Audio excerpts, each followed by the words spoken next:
Fashabbaha Syekhu radhiyallahu anhu hujubal qulubi bil anwar, dan Syekh Al-Mursyid mempersamakan tabir hati dengan sinar, bihujubin nufusi bil aghyar, seperti tabir jiwa kita, tabir fisik ini dengan benda-benda, bil aghyar, dengan al-hawadis. Mata kepala tertutup, mata hati pun tertutup, sama tutupnya. Tapi kalau tutupnya hati itu sinar tutupnya, tapi kalau tutupnya mata ya tembok, ya kebendaan ini maksudnya.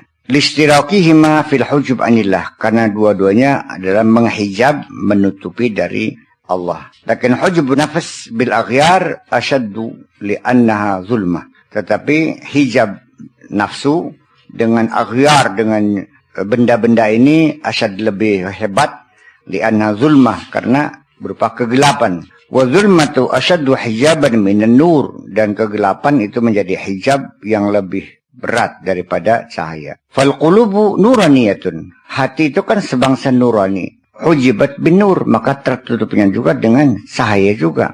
Wa nufus zulmaniyatun, hujibat bizulmah, sedangkan nufus, nafsu itu adalah kegelapan, maka ditutupnya dengan kegelapan.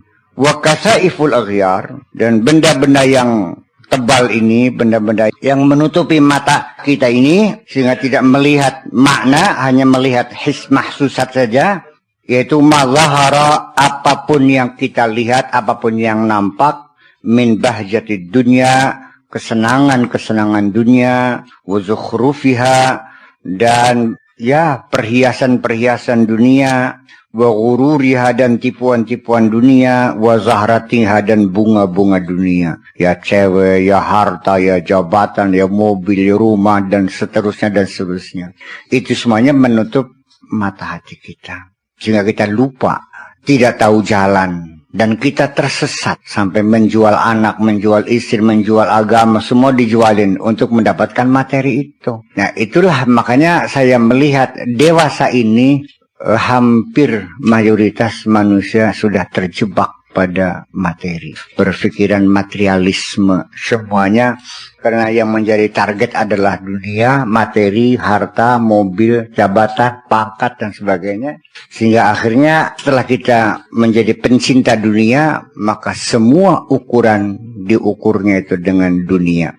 Menghormati orang juga berdasarkan dunianya. Kalau dia kaya dihormati. Kalau tamunya orang melarat, masuknya dari dapur. Cari menantu juga biar santri cadang pingan, anaknya soleh, pintar ngaji. Karena melarat, ya nggak bisa. Ketika yang datang orang kaya, sekalipun anak seorang koruptor gedean, ya tetap aja diterima. Jadi nilai moral itu udah nggak ada. Semuanya materi. Orang tua juga sama. Ketika anaknya kaya disanjung-sanjung, tapi yang melarat nggak disebut-sebut kok. Malah yang dikasih modal yang kaya, yang melarat diinjak sekalian. Dan tidak sedikit seorang istri pun dadak sontak minta cerai ketika suaminya jatuh miskin. Ada uang abang sayang. Itulah, jadi kira-kira seperti itulah. Bahwa sampai masyarakat juga memperlakukan kiai juga sama. Bahkan kiai sugih dihormati, kiai melarat masaban baje. Padahal kiai yang melarat ini lebih soleh padahal lebih soleh. Wahiyallati asyara ilail haqqu ta'ala biqaulihi. Dan inilah yang diisyaratkan oleh Allah. Zuyyina linnasi hubbu syahawati minan nisa'i wal banina wal qanatiril muqantarah. Yuzuyyina, dihiasi, linnasi, untuk manusia, apa hubbu syahawati, cinta syahwat, minan nisa, baik perempuan, wal banin, dan suka anak-anak, punya cewek, punya anak, wal qanatiril muqantarati, dan harta yang berlimpah ruah.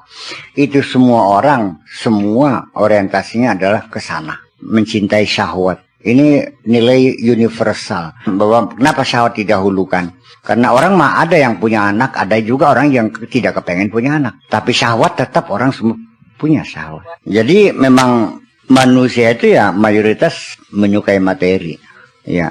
Ingin cewek, ingin seks, sebagai salah satu yang disebutkan oleh Sigmund Freud sebagai motivator yang paling penting, yang menggerakkan manusia berbuat adalah karena seks juga, kata Sigmund Freud. Sekalipun saya tidak setuju secara 100% enggak, tapi ya memang mengandung kebenaran juga bahwa memang seks ini luar biasa.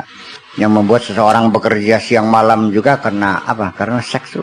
Itu kebutuhan biologis yang tidak bisa terhindarkan. Wa yadkhulu fiha, dan termasuk dalam hubbu syahwat itu apa? Ma yulaimuha. Apa saja yang sesuai dengan keinginannya syahwat. Kesenangan syahwat kita, nafsu kita. Min hubbil jah. Ingin dapat jabatan. Wariyasah. Dan kepengen jabat kepemimpinan. Pengen jadi orang terhormat, orang kesohor, pengen jadi pejabat, harta, tahta, dan wanita. Itu semuanya termasuk hubbu syahwat. Al-jah, ya, jadi pembesar, jadi tokoh masyarakat, jadi ajengan, jadi dukun manjur, jadi mubalik ngetop, dan seterusnya. Ya termasuk. Ya termasuk. Nggak bisa dipungkiri. Sebab orang tuh pada ujungnya tidak sekedar hanya pengen makan di dunia ini. Lebih dari makan. Kalau hanya ingin makan, ingin minum, pakaian dan rumah yang standar minimalnya itu asal warg, asal nutup aurat, asal rumah tidak kebocoran, murah meriah. Yang mahal itu karena kita kepengen disanjung. Iya. Ya belacu murah kok, 15.000 agogo tuh. Iya. Tapi karena pengen disanjung, baju susah 500.000. Mobil pada gelinding, iya carry cukup. Ya tapi karena pengen disanjung, ya baby Benz. Iya, berapa harganya? Ya 1 miliar. Seri 570 itu hampir 1 miliar. Ya. Wal riasa, dan pengen memimpin jabatan. Wa hubbul madah wa ta'zim. Ingin disanjung, ingin dimuliakan, pengen dihormati. Wa ghairi zalika, dan lain sebagainya. Min syahwatiha wa awaitiha.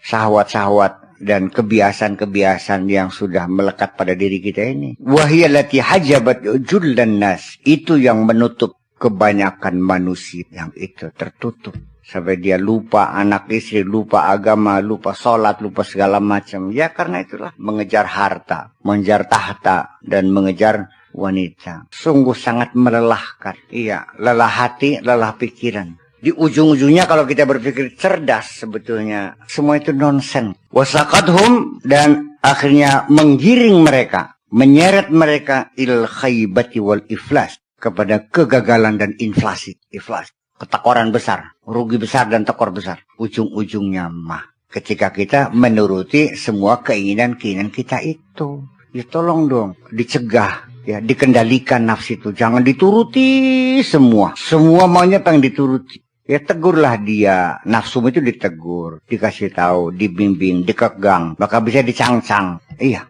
Ya pertama ya meronta. Tapi ya kalau kita terus bertahan, ya lama-lama juga bisa lunak juga kok. Sebetulnya mah ada keinginan enggak untuk menjinakkan nafsu itu. Ini keluhan Nabi Yusuf juga sama. Wa ma ubari'u nafs. Saya nggak bisa tuh melawan, membebaskan.